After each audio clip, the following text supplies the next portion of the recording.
जय श्री कृष्ण। जय श्री राधे रमण बिहारी लाल की जय। आपका YouTube चैनल काशनी परिवार में स्वागत है। आज हम आपको भागवत का रहस्य सुनाते हैं। बड़ा प्रेम पूर्वक सुने, बड़ा अच्छा लगेगा।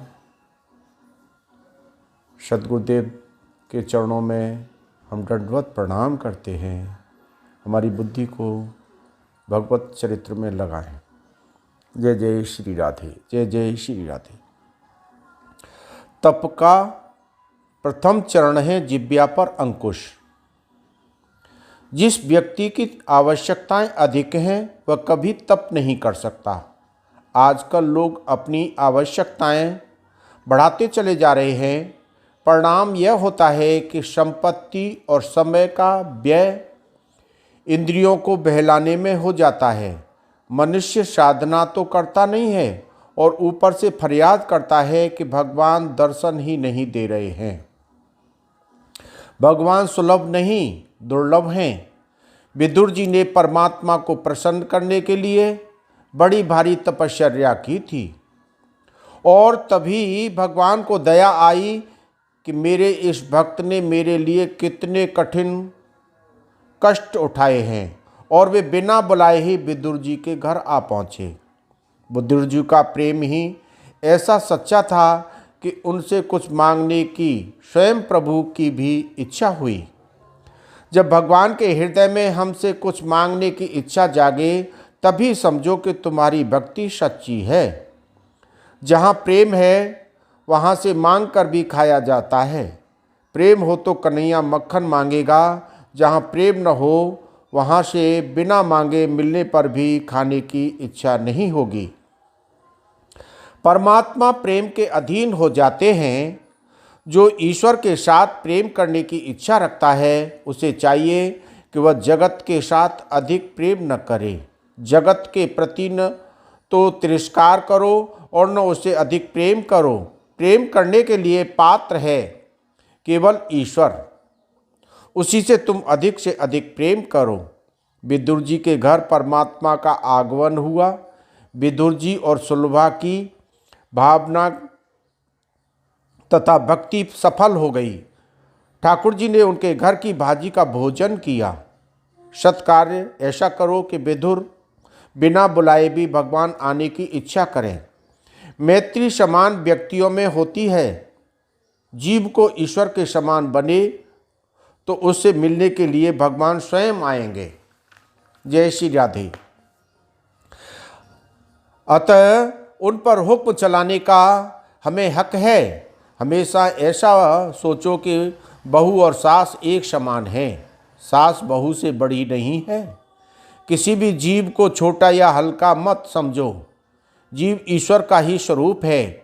विदुर जी की भांति 12 वर्ष तक तप करोगे तो सहन शक्ति आएगी।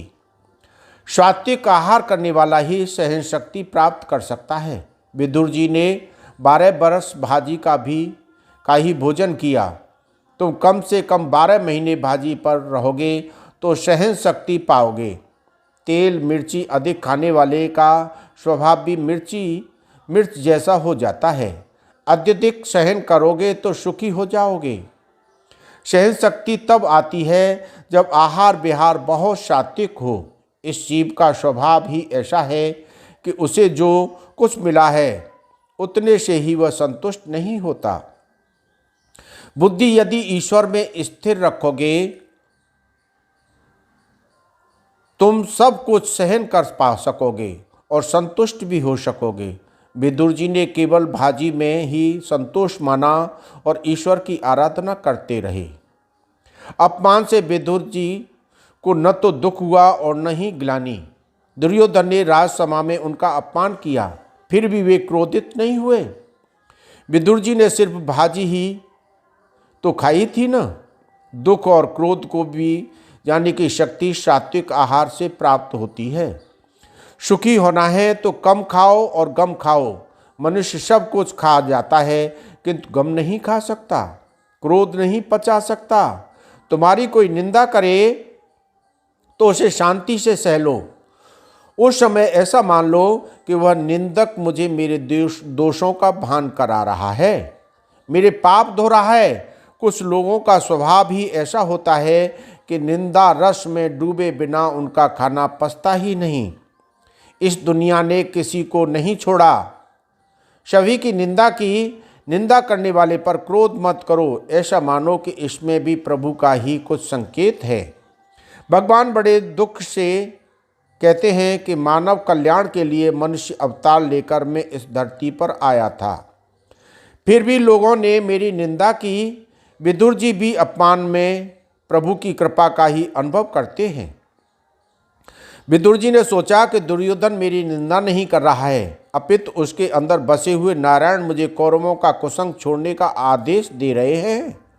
कौरवों का कुसंग छोड़ने की यह प्रभु प्रेरणा ही तो है। महापुरुष निंदा में भी सार तत्व खोजते हैं। जो अच्छी वस्तुओं में अच्छाई देखे वह साधारण वैष्णव है, किंतु जो बुरी वस्तुओं में भी अच्छाई देखता है वह तो उत्तम वैष्णव है। प्रतिकूल परिस्थिति में वैष्णव प्रभु के अनुग्रह का ही अनुभव करता है। भगवान ने सोचा कि यदि कौरवों के साथ ही विदुर रहेंगे तो कौरवों का विनाश न हो सकेगा, इसलिए ही विदुर जी को वह स्थान छोड़ने की प्रभु ने प्रेरणा दी। रामायण में रावण ने विभीषण का और भागवत में दुर्योधन ने विदुर जी का अपमान किया था। इस प्रकार संतों का अपमान करने के कारण ही उनका विनाश हुआ। कुटुंब में कम से कम एक ही व्यक्ति पुण्यशाली हो तो उस कुटुंब का नाश नहीं हो सकता, कोई उसका अहित नहीं कर सकता। विदुर जी के जाने से कौरवों का सर्वनाश हुआ। विभीषण के जाने से लंका के रावण और अन्य सभी राक्षसों का संहार हुआ। दुर्योधन ने सेवकों को आज्ञा दी कि इस विदुर को धक्के मारकर बाहर निकाल दो, किंतु विदुर जी समझ बूझकर पहले ही घर से निकल गए। धनुष बाण भी वहीं छोड़ गए। कौरवों को इस प्रकार उपदेश दिया था कि पांडवों के साथ धनुष बाण लेकर मत लड़ो, अगर लड़ना ही है तो बाणी से लड़ो। विदुर जी तीर्थ यात्रा के लिए चल पड़े। धृतराष्ट्र द्वारा भेजा गया धन उन्होंने लौटा दिया। आवश्यकताएं कम करते जाओगे तो आप भी घटते रहेंगे, आवश्यकताएं कम करते जाओगे तो पाप भी घटते रहेंगे, और जरूरत बढ़ाओगे तो पाप भी बढ़ते ही रहेंगे। प्राप्त स्थिति से असंतोष का अनुभव ही मनुष्य को पाप करने की प्रेरणा देता है। इसलिए तो कहा है कि पाप का पिता असंतोष और लोभ है। जो पाप नहीं करता वह पुण्य ही करता है। विदुर जी 36 वर्ष की यात्रा करने निकले, किंतु अपने साथ उन्होंने कुछ भी नहीं लिया। जबकि आजकल के लोग यात्रा करने के लिए निकलते हैं तो 36 चीज़ें साथ लेकर चलते हैं। अपनी ज़रूरत की लंबी लंबी सूची बनाते हैं और उसमें से कोई चीज़ बाकी न रह जाए, इसके लिए पूरी पूरी कोशिश करते हैं। यात्रा का अर्थ है याति त्राति। इंद्रियों को प्रतिकूल विषयों से हटाकर अनुकूल विषयों में लगा देना ही यात्रा है। तीर्थ यात्रा उसी की सफल होती है जो तीर्थ जैसा ही पवित्र होकर वहाँ से लौटता है। केवल यात्रा करने से ही पुण्य नहीं हो जाता। कई बार तो मनुष्य यात्रा करते करते पाप की गठरी ही बांध कर आता है।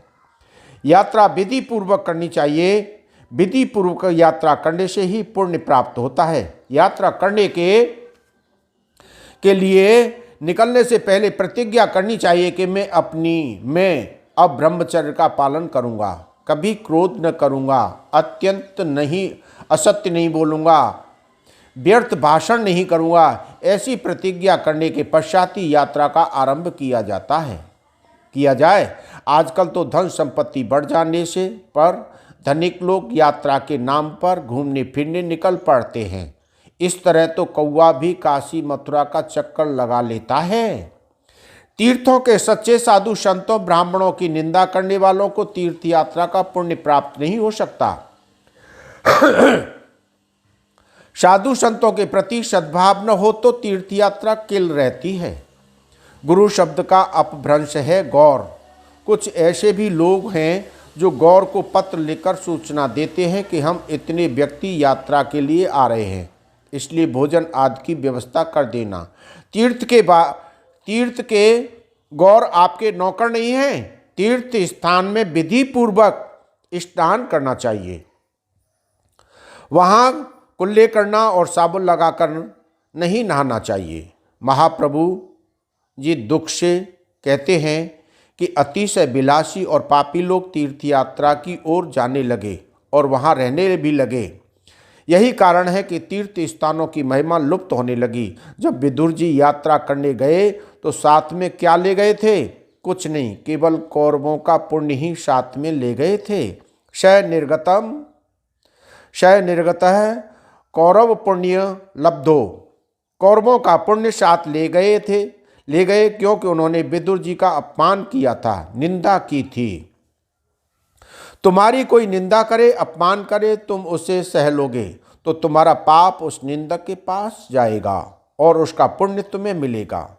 तीर्थों में जाओगे तो उस दिन अनशन करो, ब्राह्मणों का अपमान मत करो। सच्चे साधु संत ब्राह्मणों का अपमान करने से तीर्थ यात्रा किल रहती है। अनशन करने से शरीर की शुद्धि होती है, पाप जल जाते हैं और सात्विक भाव जागृत होता है। विदुर जी प्रत्येक तीर्थ में अनशन करते थे और विधि पूर्वक स्नान करते थे। यात्रा किस प्रकार की जाए, इस विषय में विदुर जी कहते हैं, गाम पर्यटन मेधवय विविद्र व्रतिः सदा लुप्तो अघ शयनो अवधूत अलक्षितः स्वैरवधूत वेशो व्रतानि चेरे हरितोषयाणी। पृथ्वी पर से अवधूत वेश में परिभ्रमण करते थे, जिससे स्नेह संबंधी उन्हें पहचान न सके। शरीर का श्रृंगार भी न करते थे। वे अल्प मात्रा में बिल्कुल पवित्र भोजन करते थे। शुद्ध वृत्ति से जीवन निर्वाह करते। प्रत्येक तीर्थ में स्नान करते, भूमि पर ही शयन करते और भगवान जी से प्रसन्न हो सके ऐसे व्रत करते थे। संत तीर्थ को पावन करते हैं। भरद्वाज मुनि स्नान करने के लिए आते थे तो गंगा जी 25 सीढ़ियाँ ऊपर आ जाती थी। गंगा जी को ज्ञात था कि और लोग तो अपने पाप मुझे देने के लिए आते हैं, जबकि भरद्वाज मुनि तो मुझे पावन करने के लिए आते हैं। अति संपत्ति अनर्थ का मूल है। इसी कारण भगवान ने सुवर्ण की द्वारका जल में डुबा दी थी। द्वारका में भगवान की मूर्ति मनोहर है, उसका स्वरूप अद्भुत है। देखते रहने पर भी मन तृप्त नहीं होता। द्वारकाधीश का दर्शन लोगों को अवश्य करना चाहिए। बोलो वृंदावन बिहारी लाल की जय। राधा रमण बिहारणी नमः, गुरु काशी भगवते नमः। अब इससे आगे का प्रसंग अगले भाग में सुनाएंगे। आपने यहाँ तक सुना, सभी को आनंद आया होगा। बहुत ही मार्मिक प्रसंग है कि हमारे कुटुंब में, परिवार में कोई एक ऐसा भक्त हो जाता है, वही सारे पापियों को, दुष्टों को तार जाता है। मैं तो ये कहता हूँ, परिवार में का किसी गांव में भी एक अगर भक्त है, सच्चा भक्त है, तो उस गांव में कोई विपत्ति नहीं आ सकती। बोलो जय श्री राधे रमण बिहारणी नमः, गुरु का